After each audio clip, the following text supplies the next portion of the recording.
Today we're talking to Alison Penfold, the new member for Lyne elected last year. So Lyne is the electorate that goes from kind of the bottom of Port Macquarie to the top of Maitland. Alison, thanks for joining us today. Thank you very much for having me. How have you enjoyed your first year in Parliament? Oh, it's an honour and a privilege, beyond anything I could have anticipated, even after having been in and around politics for over 30 years.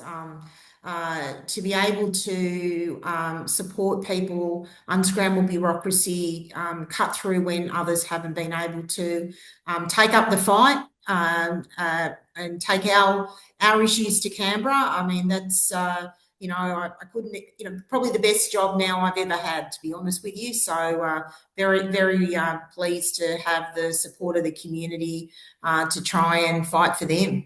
Absolutely. So one of the fights you have taken up is this gender fight that's in the news at the moment. Now it's in the news because of a court case called Giggle versus Tickle, which isn't a joke and isn't a party game. It just happens to be worked out that way. So it was an app called Giggle for Girls and a trans woman called Roxanne Tickle who tried to use the app and was rejected from the app because AI identified her as being male.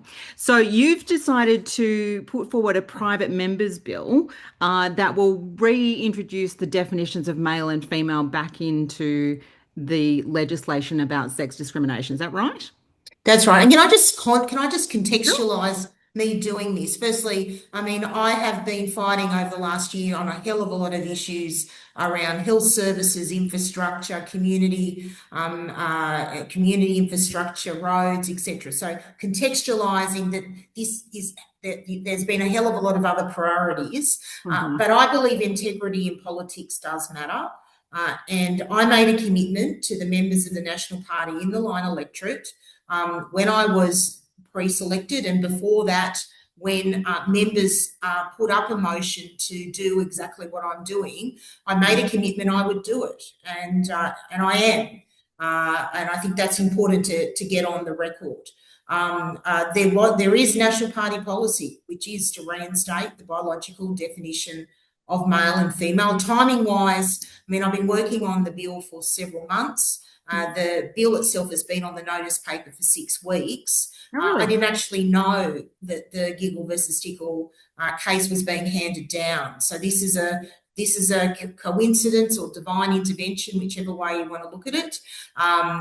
So that's just again important. I think people understand here that I'm fulfilling an obligation that I made to my pre-selectors and members of the Nationals here. But also what I'm increasingly seeing since my bill's become known is that so many people across Australia want to see this change to fix some unfinished business that was left after the 2013 amendments to the Sex Discrimination Act.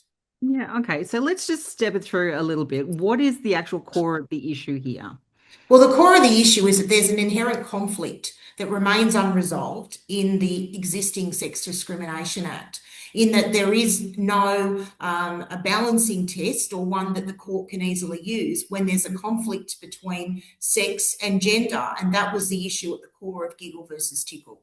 Mhm. And so this bill, by reinstating the biological definition of male and female, by defining sex as binary, not on a spectrum, it will enable the court to see that where there is a conflict, as per the case that we're talking about, that biological sex will prevail. But can I add, there's a very important distinction between my bill and previous bills that have been introduced in the Senate on this, in that I am not repealing the definition of gender identity.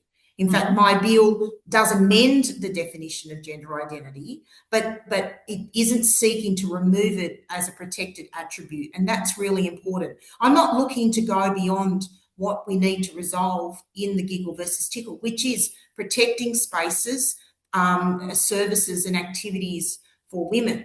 But there are so many other activities in our world where, I don't want discrimination for transgender Australians, nor does my bill prevent somebody establishing an app for women that includes transgender women. I'm just simply making sure that, and I think the heart of this for me is choice, because men have more rights than women after Friday's decision. Women have lost the choice to have spaces where they can go and seek the camaraderie of other women. Indeed, I want men to have the same. I've got men's sheds locally who don't, are happy to have women come, but they also want the time and space for them to be able to support, friends or other men in the community who are doing it tough. We do need dedicated spaces, and so I'm only seeking to address that issue, not what previous bills have done, which is to throw out gender identity as a protected attribute altogether. And that is a very important distinction to make in the sense that people will assume that you are anti-trans, that you are doing this to punish or as some people are saying, to eradicate this idea that people can just decide that they're one gender or another. One of the things that I did want to talk about in the definitions is that one of the things that was put in 2013 was the definition of intersex, which wasn't there before. The original bill was written in 1984 when intersex was not really something that we talked about a lot. And there was a greater recognition starting to come in 2013 that people can be born with both sets of chromosomes or both ovaries and testes and those kinds of things. So will that definition stay? There is a amended definition of intersex, and it will. I mean, if I can, I'm just referring to my notes now. The proposed definition is intersex status means the status of having genetic or hormonal differences of sexual development, which are often expressed in anatomical sex characteristics that are atypical for that person's sex. That is the revised definition of intersex.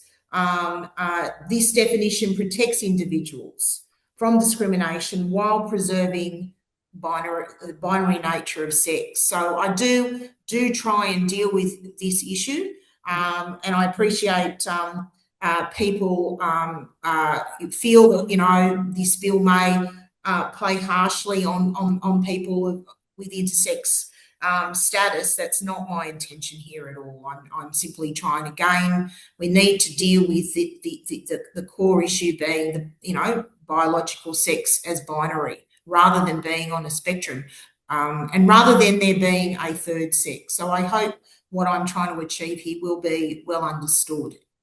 Okay, so the definitions that were in the original 1984 bill were fairly simplistic. It was just a man is a person of male sex of any age, and a woman is, etc. Is that the exact same definitions going back in? Yeah, I mean, man means a member of the male sex irrespective of age. Woman means a member of the female sex irrespective of age. Okay. So how did you personally come to care about this issue? Well, I have a constituent, Kiralee Smith, and she came to speak to us about her concerns, her experience with her own family, and that from that conversation, which happened at a meeting I was chairing, and it was at that meeting where party members passed the motion to reinstate the biological definition. That's the origin of why I am where I am today.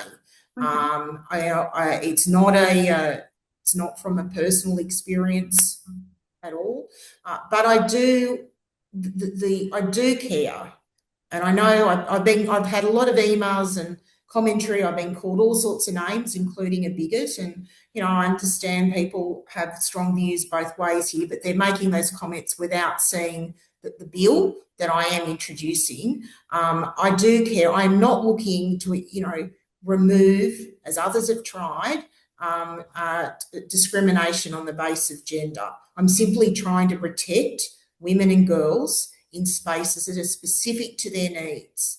It doesn't go beyond that, and I think that is a position that is common sense, and I hope can find consensus around. Sure. So the legislation as it's currently written does include an exception for equality. So you can say that you can have things that are for one sex or gender or any particular group of people, as long as the purpose of that is equality. Is that the bit that you're going to be expanding to include things like safety? So this is Well, the there purpose. are, as I understand it, within the bill, there are some exemptions, but the problem is the bill doesn't have a balancing test. So where there is a conflict, it isn't clear on whether sex or gender prevails, and Right. the court has come down on the gender, essentially gender identity. It usurps biological sex. Well, that leaves and young women, in having to accept men who identify as women in female spaces. I mean, if you're say you're at a boarding house or an all girls school, under the current act, the school could not stop a man identifying as a woman necessary from being the boarding mistress. I don't think that's, a lot of people find that completely unacceptable. So, again, I've kept it to try and clarify what is in the bill, but to give it the clarity that's needed to avoid the sorts of outcomes where, as we've seen with Giggle versus Tickle, now biological men have more rights than biological women in women's spaces. Okay. So what do you think is, let me put it this way, why do you think that people in your electorate should care about this issue? Well, people do care about this issue. They care about the safety and the privacy of women and girls. A lot of people are even just simply on around public toilets. I mean, people have come and spoken to me about their concerns about gender neutral toilets, where they have to enter a room to go into a cubicle that they may have to share with a biological man. Those are the sorts of things that people do talk about. I know that cost of living is the key issue that people are facing, but in the quiet moments after those conversations, these are issues that people do raise with me. So I don't think it's a matter of me telling them to care. They already care. They're already concerned, and they simply want common sense to prevail. And again, I have tried to craft a bill that addresses people's concerns, but in a way where I am not, I know that I'm limiting rights for transgender Australians, but right now women don't have a choice. And I want to give choice back, and I want the community. How can we find ways to create rights, to create inclusion through, where women, for example, can choose to be part of a club or an app that specifically spells out that it's inclusive of women and transgender women. At the moment, we don't have a choice. We are told we have to accept a biological man. We have no choice. That's just wrong, and that's what a lot of Australians say is wrong, and that's what I hope this bill will fix. Okay. So this was one of the 2013 amendments was actually one of a whole series of amendments that were done around the time when the Gillard government was trying to put into place all of these different amendments through all of the different bills to ensure that the LGBTIQ community had equality while not giving them same-sex marriage. Are you intending to look at the other bills as well, or recommend that, or just the SDA? No, this is. I haven't got any other bills planned. This was the policy commitment I made to the electorate. I think there are certainly others who have views on may want to take up those shackles. This was the one bill that my party members asked me to focus on, and that's what I'm doing. Alrighty, thank you so much for making the time today. Thanks very much.